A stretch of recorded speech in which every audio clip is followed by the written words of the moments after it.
Hello, and welcome to another exclusive episode of Reading with Drew. Now, we are still on Perloo the Bold by AVI, and we are currently on chapter 10. And so far in the book, it's getting pretty serious, I would say. And I think we're gonna get a lot of character background from the Senyous character. So let's see who this guy is.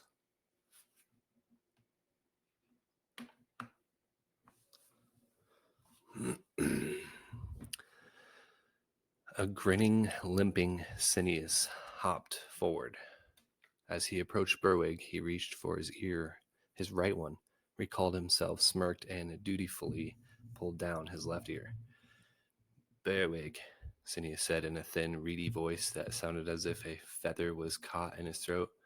May I humbly wish you a long and happy grantorship. I accept, Berwig replied, struggling to hold back his immense glee.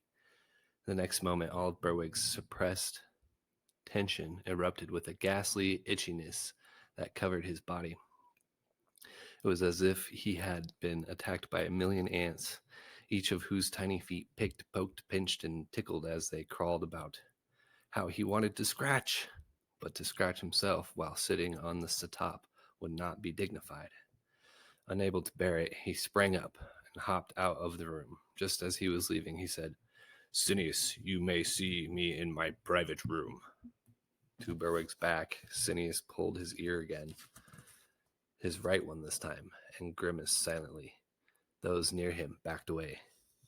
No sooner did Berwig leave the great hall than he began a frenzied scratching, whimpering with relief. The next moment he began to tremble with excitement. He had won! He had sat upon the satop. He had issued decrees. Not one objection had been made. Everything that Senyous had told him to do, he'd done and done well. He was the sole leader. He was the grantor at last. With a start, Berwig reminded himself that his situation was precarious. How easily his success could become undone. Perloo was free. What if someone found the other half of Jolene's proclamation? He clutched his portion. Then, too, as far as Berwig was concerned, Senyous had not displayed proper respect toward him in the great hall. He, Berwig, was grantor now. He must show him who was in charge. Berwig would do that. Do what he wanted, without advice. All these thoughts made his itching worse. Feeling desperate, he hopped to his private room, slamming doors behind him. Berwig's room was set high in the burrow. Though large, it felt cramped and dirty, smelling of moldy food and unwashed feet. As he plopped down onto his rumpled bed, an image of his mother, Jolene, filled his mind. Briefly, Berwig was consumed by remorse and grief. He pushed it all away, thinking that kind of emotion mustn't be seen. She treated me badly. From his smock, he drew out the piece of Jolene's proclamation and studied it. Though he could make no sense of it, every instinct informed him it would not help his cause, and he should rip it to shreds. He was just about to do so when there was a soft rapping on his door. He jumped with alarm. What if Perloo was not as unknown as he had supposed? What if he had supporters? Berwick sniffed frantically. He smelled something dirty and brittle, like old moldy leaves. Senyous. Shoving the piece of proclamation behind his back, Berwick called, Enter! And drew himself up so as to look regal. What he achieved was a sticky, self-conscious grin. Senyous slipped into the room, delicately shutting the door behind him with a nudge of a foot. He hopped forward noiselessly. The two monomers looked at one another. Ah, Berwig, Senyous finally said in his thin, feathery voice. How long have we planned for this moment? Our hopes, our dreams. We are grantor at last. What? Berwig scowled in a low, skulky voice. Do you mean we, Senyous? I am Grantor, me alone. But I thought... Never mind what you thought, Senyous, Berwick snapped. I'll do my own thinking from now on. Shocked, Senyous scrutinized Berwick's smirking face. Ah, yes, Senyous finally whispered and slowly reached up and hauled down his left ear. You are right. This is your victory. I had nothing to do with it. The old monarch bowed so deeply his ears scraped the floor. That's more like it, Berwick mumbled. Saying, he scratched himself, then scooped up some honey and reamed it into his mouth with both paws. Honey dribbled down his chin and onto his smock. Tell me, Berwick, Cindy said, how... The name, Senyous, Berwick snarled, is Grantor Berwick. Senyous grimaced. Oh, great Grantor, you are right. I need to remember that now you are high and I am low. Excellent, Berwick grunted. But, Senyous continued, with your kind permission, oh wise Grantor, what has happened? Was Jolene truly murdered? I said so, didn't I? Berwick answered. Yes, of course, but by whom? Whom do you think? Me? In your presence, oh great Grantor, Senyous enshioned. I do not think but merely react. But may I ask, did Jolene, before she was murdered, that is, do what she threatened to do? That is, proclaim someone else to be Grantor? Berwick thought for a moment, then said, I never heard her proclaim anyone. Senyous cocked his head. Never heard? I suppose there are other ways of proclaiming things. What, for instance, is that piece of bark you are holding behind the exalted broadness of your back? Nose turning purple, Berwick drew his paw and the half of the proclamation out from behind his back. The old monomer took the sheet into his shriveled paws and read it twice. He looked up.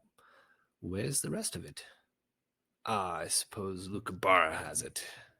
Lucabara? Was she involved in this? I tore it from her hands. Was Perloo there? Berwick nodded. Not good, Senyous muttered. The tribe thinks well of her. Was she perchance the murderer? Berwick thought. No, he said. Perloo was. Good. Berwick nodded toward the torn proclamation. Can you make anything of that? He asked. Well, oh, great Grantor, I believe I can make any number of things of it, depending, oh, Grantor, on what you, oh, who are so intelligent, wish it to say. Berwick, his itching growing worse, squinted at Senyous. For instance, Senyous prompted, it might well say that your dear mother selected Perloo as the next Grantor. It didn't. Or, continued Senyous evenly, it might say that Perloo was a traitor and could not be trusted with the petal of a wilted flower. That's more like it. Oh, great Grantor, Senyous said in his raspy voice. No doubt you have important thoughts to think, since this, he waved the torn proclamation, is the smallest part of your elevated concerns.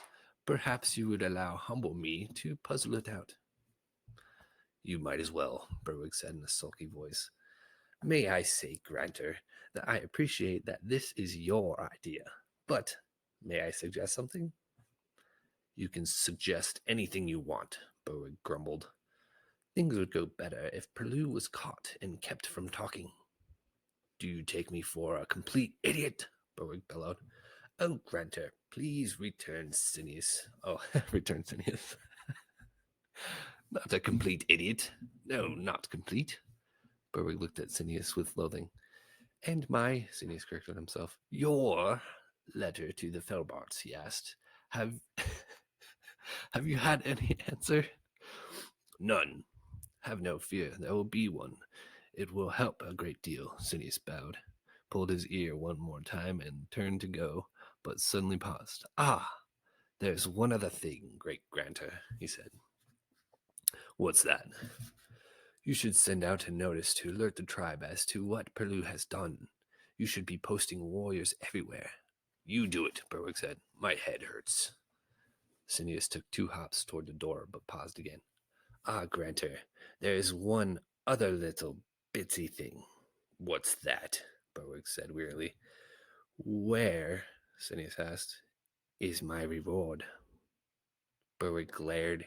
He wanted to wring Senyous's neck. All he said, however, was, What do you want? I should like to be your first assistant, Granter, as I was to your grandfather and, for a while, to your mother, as Zukabara was to Jolene. What made my mother get rid of you? Lest you forget, oh wise Granter, I resigned when she chose to become a weak leader. Fine, anything you want, Berwick snapped, scratching himself. Just do the job properly, he added, even as he made up his mind to get rid of Senyous as soon as possible. Always pleased to oblige, Senyous whispered, and he left the room. Once beyond Berwick's door, Senyous paused. Good, he murmured to himself. So far, so good. Jolene gone, Perloo almost gone, Berwick next. Then I shall become Granter. Be sly, Senyous. Be very sly.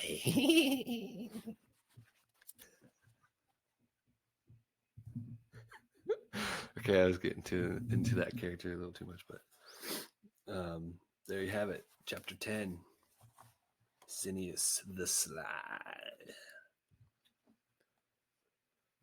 It was good. That was a good chapter. Little chapter. I thought it would be more background on him, but I guess it's probably irrelevant.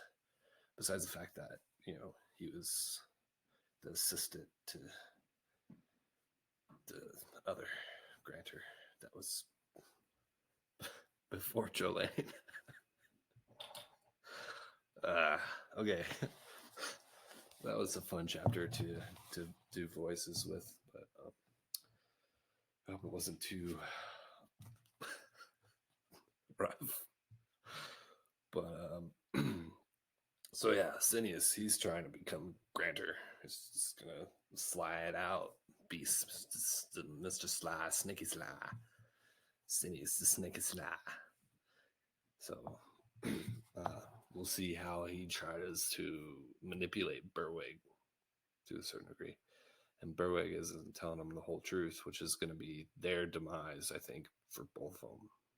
Because if Senyous knew everything that happened truthfully, then they would probably just shred that half of the proclamation. I don't know.